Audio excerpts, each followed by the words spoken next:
thank God wala ko kakita ng tinak video. But Matriggeran ka. na person ganing nga nado na yung mga traits sa mga tao nga storyaan daw sa ubang tao kung wala ka. Like there's a behavior that you do or a trait that you have nga kung wala daw ka there, mo daw na permi ang i-refer nimo. So like for example, kung naka with group of friends and then muhawa ka sa conversation or muhawa ka Libakon sa ka. group, dili necessarily libakon but mana din ng mga tao like si Jeana no kay grabe jud kay si Jeana no kay inani si Jeana or kuyaw ni Jeana no inani gid si Jeana. So mo na mo toxic trait. No, I want to learn more about that part of your toxic trait nga. What do you think people talk about when you're not around? When my back is turned. Diba? So it's like it's hitting two birds with one stone kay it's like you're looking at how people look at you and how you perceive people look at you and also identifying your toxic trait. Diba? Grabe kayo ka. What the fuck, boy? That's so hard. Episode. That's so hard. What do you think lang? It doesn't have to be difficult. Like you just have to like think of the first thing that comes out of your me? mind. No, like we're talking about toxicity. So like what is the first trait that comes out of your mind when probably gilibak ko. Yeah, or like probably talk about sa mga tao nimo. And since best friends man ta and we exist in the same circle, I'll be here to like confirm. Wait lang. I don't know. Ang usa sa akong right off the bat siguro no kay ang context kay atong circle, I think ang ilang ilibak sa ako kay serious na kay ko. I don't know. Serious na kay ko? I don't know. What the heck? I don't know. Like, someone serious na kay ko. Like can you expound? Ano masabuti mo sa serious ra kay ka? Like, I can't take something as a joke. Whatever. I don't know. Really? I don't know. Wala lang muna. That's how I think people perceive me as. Okay. So like, I just want to let you know nga, dili na mao. Shit, so lain lang. Amot bitaw. Like, I've never encountered... I mean, yeah, I think I've encountered... Wala mo sa siguro yung manlibak sa ako sa imong atubangan. Uy. Knowing like, a friends ka. Hello. Super close. No, way na. I think I remember... More ato yung reveal or later na? Pwede ra. O siya di ay. Laban lang. I think dili mo siya toxic good kayo nga trait nga. Pero what people think of you nga dili kayo siya positive nga remark kay kanang dili kay ka serious. You don't take things seriously. Bali di ay. Kanang medyo kanang kwan ka medyo wakapaki. Okay, I think ikaw ang nanlibak na ko. Gawa ko'y bagi. No, I say that straight to your face. Okay, bitaw. You don't need to libak me. Okay, so, sige. I don't know. So what do you think about that? Like, do you agree with that? I don't know. To be honest, I couldn't care less what people think of me. Yeah, that's what mugani exactly. O diba, just confirming what you kay Paki. I love it. Like, liwanang lisod gini a question for me kay kanang kung unsay lang think about ako, okay, fine, laban. Pero I can't take that away from you. That's how you think of me. Go. Yeah. I mean, I love that. And then like, wala ako I don't owe it to you to change your mind like about me. I don't know. I can just be me, freely be me, and then you accept me for who I am, despite or like however you interpret me. Whatever. So muna siya. Dili ko kakuha na. I don't think dili ka ng pangalan niya. Dili masaliga nang ako ang perception of others about me. That's fine. It's just like, that's how you think of like how people think of it. And that's really nice to be that kind of person. You don't really care about what other people think. Concerned about those things, yeah. Yeah. When it comes to my bad traits and them accepting me, I don't care.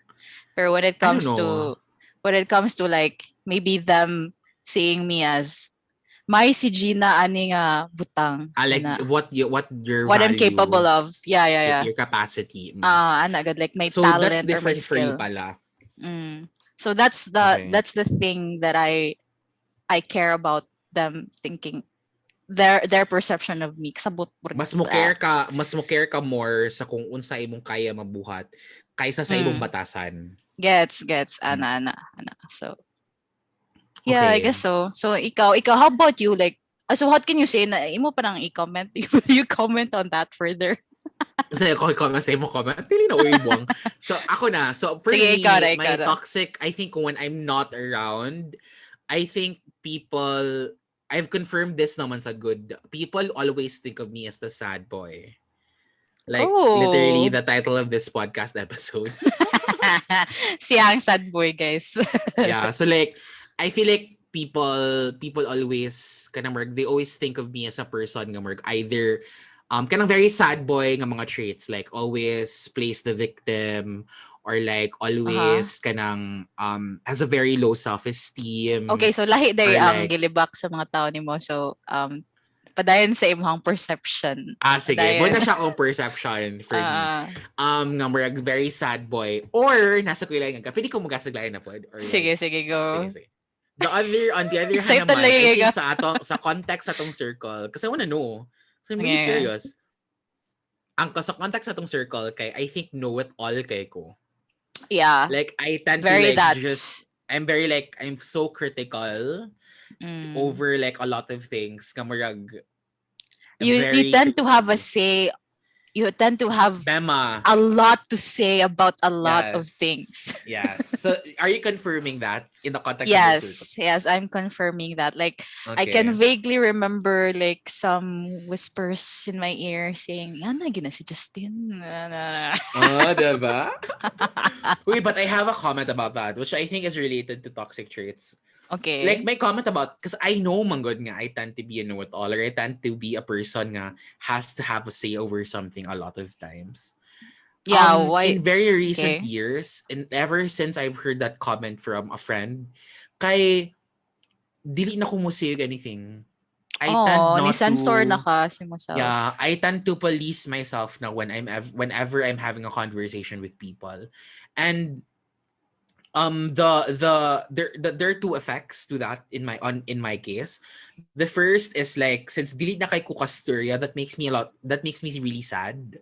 So I find because like I'm really kanang ginahan kag discussion and very discussant kay ko nga pagkatao. So gets. And I love that about you pala. Exactly. Char. Yeah. Thank you, Jean. But like akong point na is like, it's not man that I want to prove myself.